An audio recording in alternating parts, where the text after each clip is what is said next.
Mulai Februari 2026, seluruh surat tanah lama atau bukti hak adat seperti girik, petuk pajak bumi, verponding, hingga letter C tidak lagi berlaku sebagai bukti kepemilikan tanah.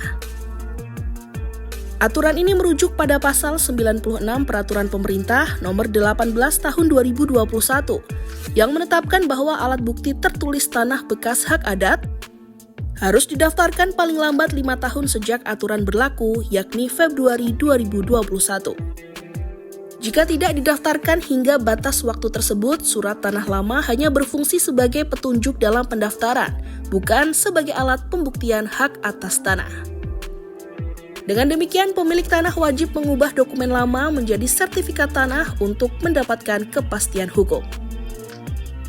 Direktur Jenderal PHPT Kementerian ATR BPN Asnaidi menegaskan bahwa sejak dulu dokumen seperti girik, pipil, kekitir, dan verponding bukan bukti kepemilikan, melainkan bukti bekas hak adat yang perlu dikonversi. Surat tanah tersebut hanya dapat menjadi petunjuk bahwa di dalam sebidang tanah itu dulunya adalah bekas kepemilikan hak atau hak adat. Indonesia hanya mengakui sertifikat tanah sebagai bukti hukum kepemilikan yang sah. Dilansir dari laman Kementerian ATR BPN, surat tanah atau bekas hak lama, bekas milik adat yang tidak berlaku lagi mulai tahun 2026 meliputi girik, petuk pajak bumi atau land rente, pipil, kekitir, verponding, letter C, alat bukti bekas hak milik adat lainnya.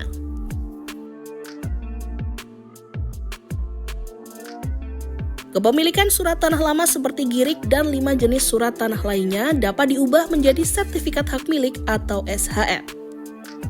Caranya dengan mengajukan permohonan layanan pertahanan konversi di kantor pertanahan setempat.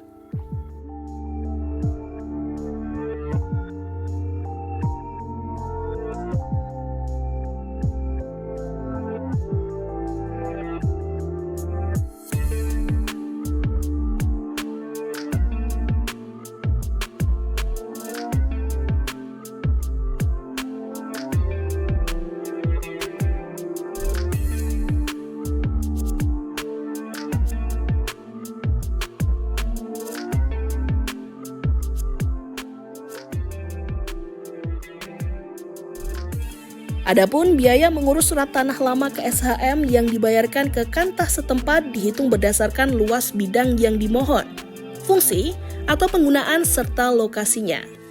Biaya ini termasuk dalam kategori penerimaan negara bukan pajak (PNBP). Berdasarkan simulasi perhitungan dengan asumsi luas tanah 500 meter persegi di Provinsi Jawa Barat dengan fungsi non-pertanian, estimasi total biayanya sebesar Rp250.000. Untuk melakukan simulasi perhitungan dengan contoh lainnya, Anda bisa mengakses laman Kementerian ATR BPN ataupun aplikasi Sentuh Tanahku.